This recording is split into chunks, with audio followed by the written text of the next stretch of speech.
Yung balikan, yung pagkikipin, dahil sigurado ako, ano man, Si Alibaba hindi daw makapasok, hindi daw pinapasok. At syempre, nagdrama agad siya. Oh, baka hindi ka pinapasok kasi akala nila yung dala-dala mong baba is isang matulis na bagay. No deadly weapon allowed. O kala nila may dala kang deadly weapon, Chay.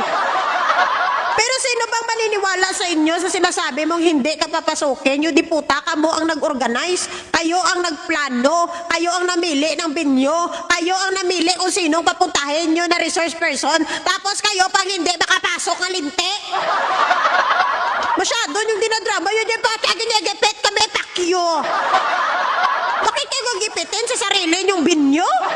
Bakit kayo gigipitin sa sariling inorganize nyo? Sino ba maniniwala sa iyo, di puta nga plano na naman nga drama nga ini? Halatado nga scripted masyado kasi alam naman natin, alam namin na yan ay planado nyo at kasama ka sa nag-organize niyan alinganga. Lulukuhin nyo naman yung taong bayan, hindi daw sila papasukin kasi ginigipit ang yudi puta. Nung nakaraan, sino ba nagigipit sa mga to? Lagi na lang kasi ang ginagawa nyo, nagpa-public sympathy kayo, atake nyo public sympathy, pero nakakatawa kayo. Pinagtatawanan kayo ng taong bayan kasi alam naman natin na scripted lahat ng ginagawa nyo. Diba? Wala na kayong kredibilidad. Wala kayo kredibilidad. Kaya nga lagi pagtapos ng Blue Ribbon yun, nagagawang clown eh. Ba? May naniniwala ba sa mga 18 Marines nyo? Wala, dahil sa mga palpak din nila na script. O ngayon, ito na naman, nagdrama na naman siya na hindi papasukin. Lagarias ang baba mo! Animal, no? Sila ang namili sang venue. Kayo namili ng date, ng venue. Kayo ang namili ng mga kung sino invite sa resource person. Yung di puta, tapos kayo hindi makapasok. Si Chabet nga nakapasok eh. Na hindi na yan kasama sa mga senador eh. Tapos ikaw nga senadura ka, ikaw yung hindi nakapasok, nakasama kayo sa Blue Ribbon.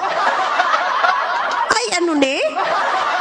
Masyadong ano. Sino ba nang gipit sa'yo dyan? Ibinyo nyo yan, sariling event nyo yan. Oh. Di kay yaw-yawadira ang nag-organize na sa sulod. Yaw-yawin mo yung mga kasamahan mo, bakit hindi ka pinapasok? Kay event nyo yan. Tangina nito, daming handa. Sige, kami pinapasok, ginigipit kami. Nakapasok ka kayo sa Senado noong nakaraan, tapos ngayon, nasasabihin yung ginigipit kayo. Lagi na lang kayo ang kawawa, kayo yung binubuli, kayo yung ginigipit, repakyo nyo eh. Dami nyo alas. Ayan, abangan natin, pagkatapos nito ng Blue Ribbon na peke na to, tingnan nyo, gagawin na naman yung katatawanan ng taong bayan.